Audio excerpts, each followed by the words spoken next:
So this is going to go along with some pictures and some footage that I'll attach to a different segment here. So I'm going to explain how in a scale model 3 miles turned into a 300-mile time vortex in Oz. There was a scale model display in the 3D that was made for tracks, and ground was laid out for this training, and what it became was like a microcosm of the time program that the participants flipped into a macro level and created macros out of. There were people that were mind wiped in this training. There were certain checkpoints along these tracks, test points, stress points, waypoints, and quantum navigation points that prepared the groundwork for time control technology training measures to be calibrated into jump zones and what the reverberations of those would look like throughout all the timelines. So as you go along the tracks at the beginning, there would be different characters, like a little conductor on the train, other people in vehicles that would be stopped in the woods at these certain points. And certain events would happen at these points, and as the research and the testing happened, and the technologies opened up certain dimensional access points in these areas, what was researched was how they were sealed, how they were opened, and the amount of interdimensional and atmospheric stress and pressure that displaced nature and other key elements within this contained area. And this area also connected to underground base by an airport and a rock quarry, dirt roads, and what was behind some of these rock quarries was a Mexico South American portal, not just to Juarez, but other areas.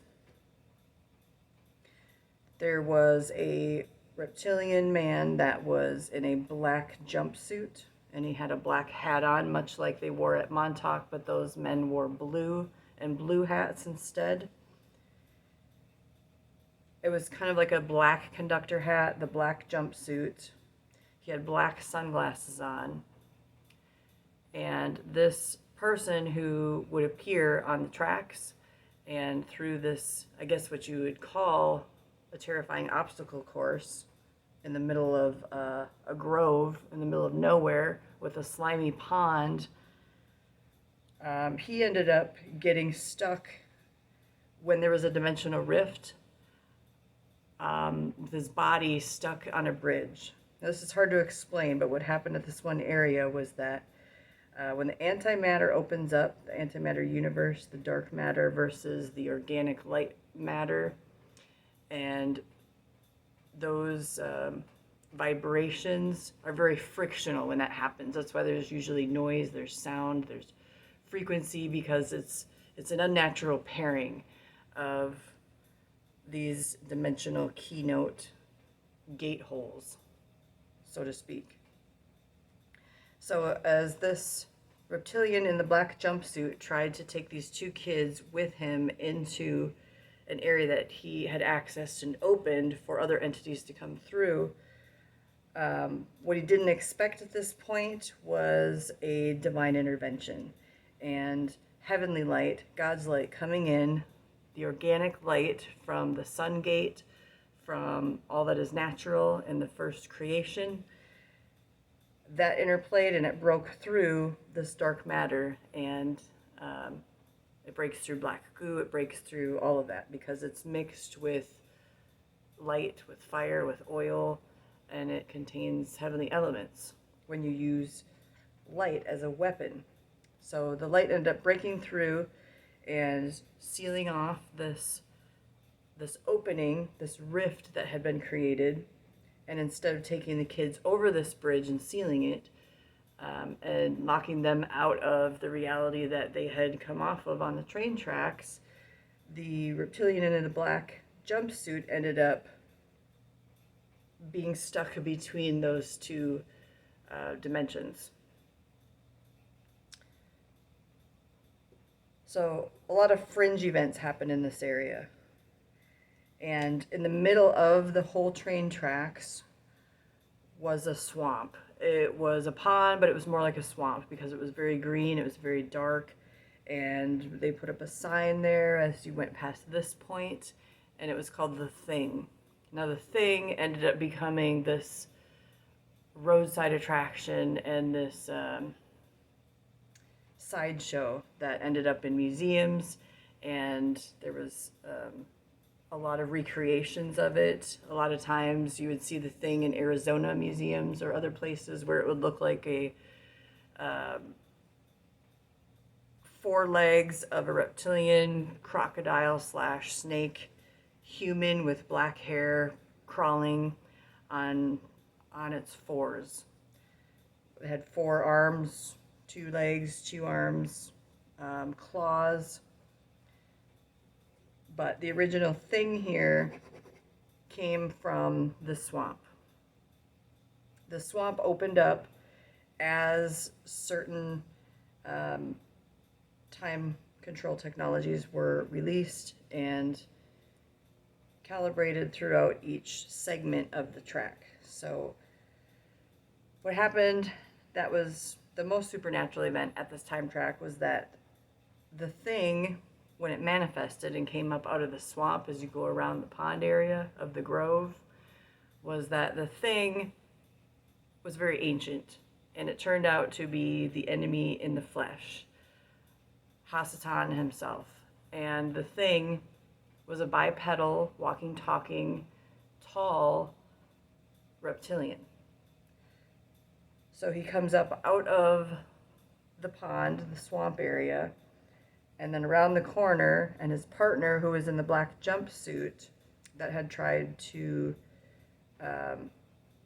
do certain things with these technologies and with time and time looping and all these things that were done in this original layout of these original tracks, it always backfired on them.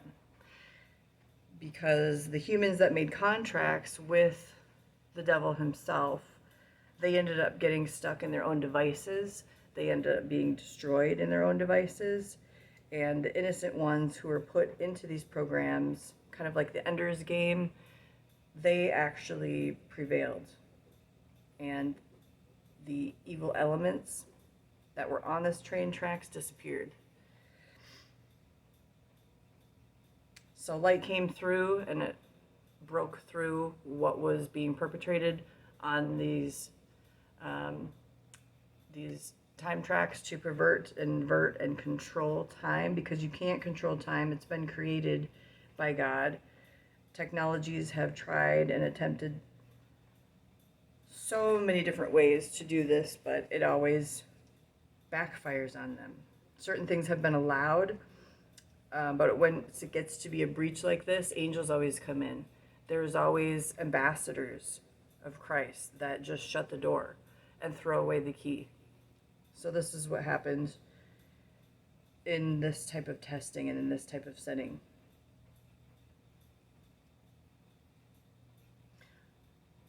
Other things that were put on these time tracks were points in history, like a werewolf scene, Little Red Riding Hood, different characters, the White Rabbit, holding a clock, of course, and other things. And then the characters would change around. They would put different, they were almost like scarecrows.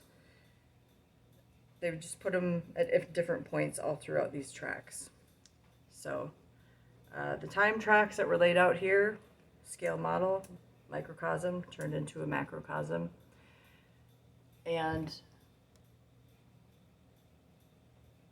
it eventually got contained, it got neutralized, Now it just looks like a very shabby old train track that's a little bit haunted in the middle of nowhere. But at one point it was very active, and the CIA had complete control over the whole area.